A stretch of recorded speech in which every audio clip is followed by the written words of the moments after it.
Okay, chapter 9 of Charlotte's Web. Wilbur's boast. The spider's web is stronger than it looks. Although it is made of thin, delicate strands, the web is not easily broken. However, a web gets torn every day by the insects that kick around in it, and the spider must rebuild it when it gets full of holes. Charlotte liked to do her weaving during the late afternoon, and Fern liked to sit nearby and watch. One afternoon, she heard a most interesting conversation and witnessed a strange event. "You have awfully hairy legs, Charlotte," said Wilbur, as a spider busily worked at her task. "My legs are hairy for a good reason," replied Charlotte. "Furthermore, each leg of mine has 7 sections: the coxa, the trochanter, the femur, the patella, the tibia, the metatarsus, and the tarsus." I hope I've said them right. Wilbur sat bolt upright. "You're kidding," he said. "No, I'm not either." "Say those names again. I didn't catch them the first time." "Great. Coxa, trochanter, femur, patella, tibia, metatarsus, and tarsus." "Goodness," said Wilbur, looking down at his own chubby legs. "I don't think my legs have 7 sections." "Well," said Charlotte, "you and I lead different lives. You don't have to spin a web. That takes real leg work." "I could spin a web if I tried," said Wilbur, boasting. "Just never tried." "Let's see you do it then," said Charlotte, then chuckled softly and her eyes grew wide with love for the pig. "Okay," replied Wilbur. "You coach me and I'll spin one. It must be a lot of fun to spin a web. How do I start?" "Take a deep breath," said Charlotte, smiling. Wilbur breathed in deeply. "Now climb to the highest place you can get to, like this." Charlotte raced to the top of the doorway. Wilbur scrambled to the top of the manure pile. "Very good," said Charlotte. "Now, make an attachment with your spinnerets. Hurl yourself into space and let out a drag line as you go down." Wilbur hesitated a moment, then jumped down into the air. He glanced hastily behind to see if a piece of rope was following him to check his fall, but nothing happened.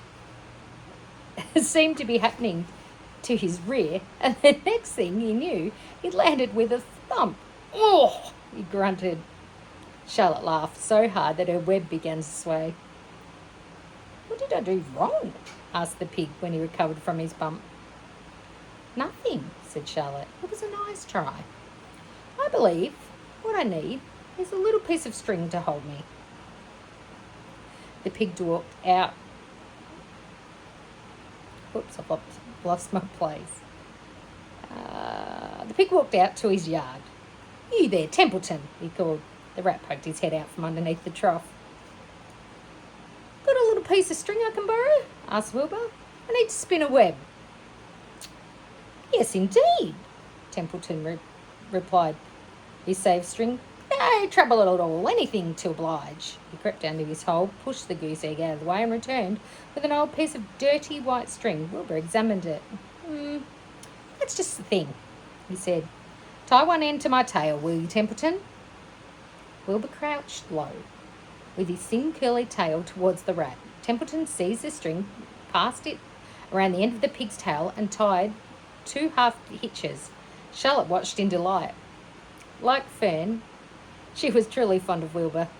His smelly pen and stale food attracted the flies that she needed, and she was proud to see that he was not a quitter and was willing to try again to spin a web.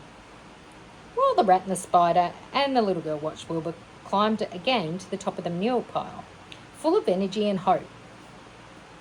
"Everybody watch," he cried, and summoning all his strength, he threw himself into the air head first. The string trailed behind him, but as he'd neglected to fasten the other end to anything, he didn't really do any good, and Wilbur landed with a thud, crushed and hurt. Tears came to his eyes. Templeton grinned. Charlotte sat very quietly.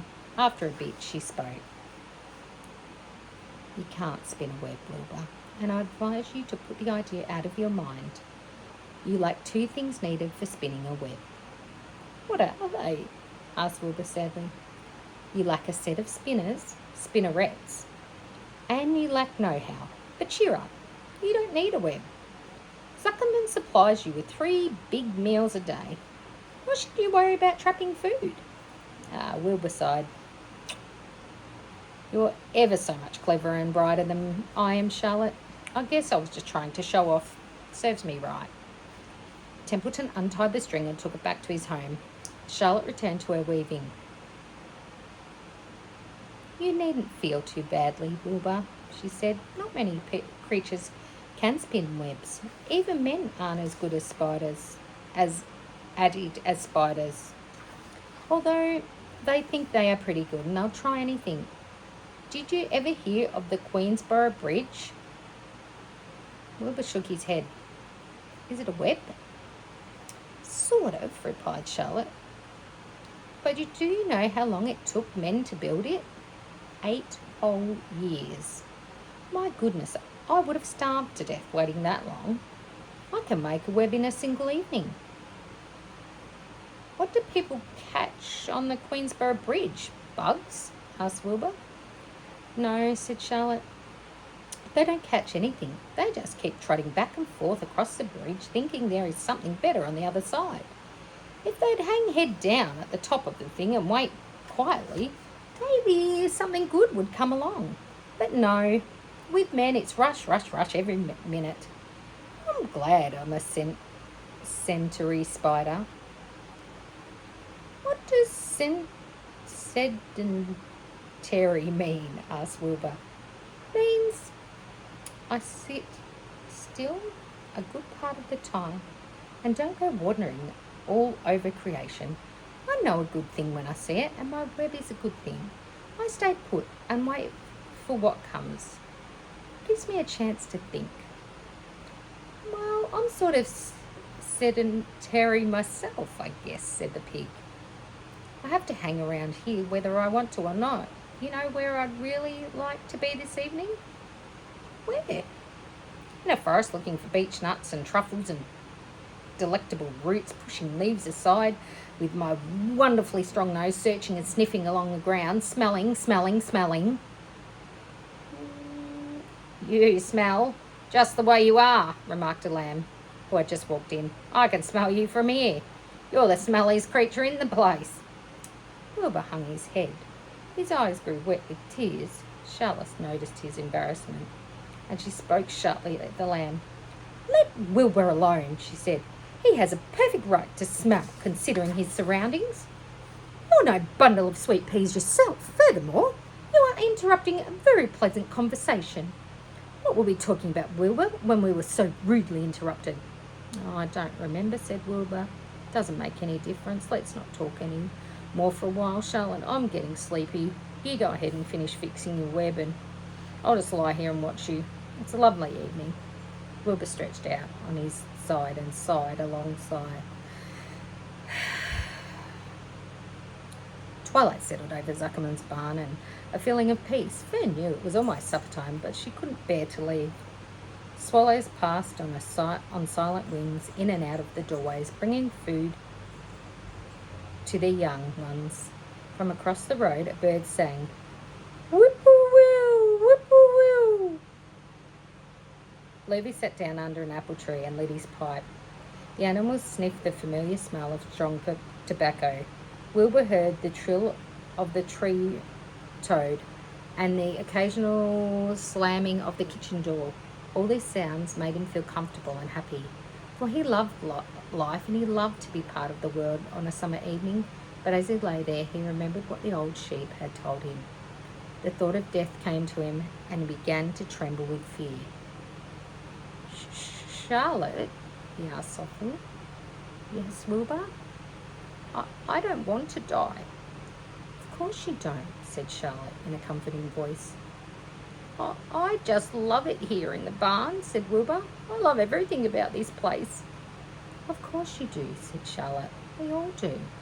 The goose appeared, followed by her 7 goslings. They thrust their little necks out and kept up a musical whistling like a tiny troop of pipers. Wilbur listened to the sound with love in his heart. Charlotte, he said. Yes, said the spider. Were you serious when you promised you would keep them from killing me? I was never more serious in my life. I am not going to let you die, Wilbur. How are you going to save me? Asked Wilbur, whose curiosity was very strong on this point. Well, said Charlotte vaguely, I don't really know, but I'm working on a plan. That's wonderful, said Wilbur. How is the plan coming, Charlotte? Have you got it very, very far with it? Is it coming along pretty well? Wilbur was trembling again, but Charlotte was cool and collected. Oh, it's coming along all right, she said lightly. The plan is still in its very early stages and it hasn't completely shaped up yet, but I'm working on it. When do you work on it? Begged Wilbur. When I'm hanging head down on the top of my web. That's when I do my thinking, because, the blood is in my head. I'll be only too glad to help in any way if I can. I'll work alone, said Charlotte. I can think better if I think alone. All right, said Wilbur. But don't fail to let me know if there's anything that I can help, no matter how slight. Well, replied Charlotte, you must try to build yourself up. I want you to get plenty of sleep and stop worrying. Never hurry and never worry. Chew your food thoughtfully and eat every bit of it, except you must leave just enough for Templeton. Gain weight and stay well. That's the way you can help. Keep fit and don't lose your nerve. Do you think you understand? Oh, yes, I understand, said Wilbur. Go along to bed then, said Charlotte. Sleep is important.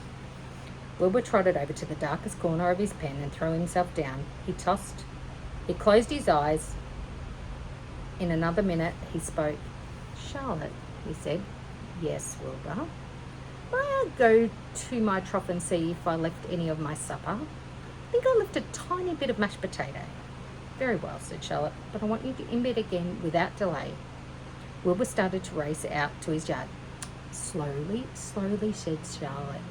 Never hurry and never worry. Wilbur checked himself and crept slowly to his trough. He found a bit of potato, chewed at it carefully and swallowed it, and walked back to bed. He closed his eyes and was silent for a while. Charlotte, he said in a whisper. Yes. May I get a drink of milk? I think there are a few drops of milk left in my trough.